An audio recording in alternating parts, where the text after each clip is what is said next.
Penerbangan ke Jakarta akan ditempuh dalam waktu 2 jam dan 42 menit. Dan perlu kami sampaikan bahwa Garuda Indonesia mendorong seluruh penumpang untuk tetap memperhatikan kebersihan secara personal selama penerbangan dengan mencuci tangan menggunakan sabun atau hand sanitizer.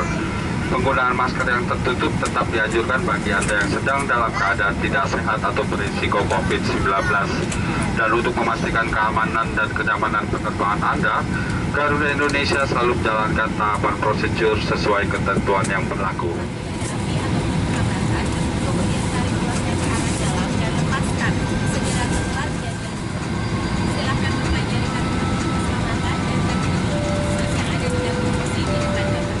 Bagasi Anda di kompartemen atas atau di bawah kursi di depan Anda.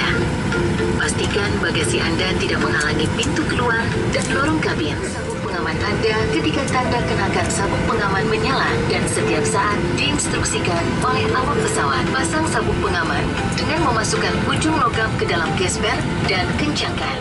Bebas asap rokok. Dilarang untuk merokok selama Anda berada di dalam pesawat. Sesuai dengan peraturan keselamatan penerbangan, merusak atau menyebabkan tidak berfungsinya alat deteksi asap di kamar kecil, serta merokok di kamar kecil tidak diperbolehkan. Perhatikan pintu darurat terdekat dengan Anda. Dan ingat, pesawat ini memiliki 4 pintu darurat, 2 di sebelah kiri dan 2 di sebelah kanan, dan 4 jendela darurat di atas sayap. Pintu darurat di bagian depan dan belakang dilengkapi alat peluncur yang dapat digunakan dalam keadaan darurat.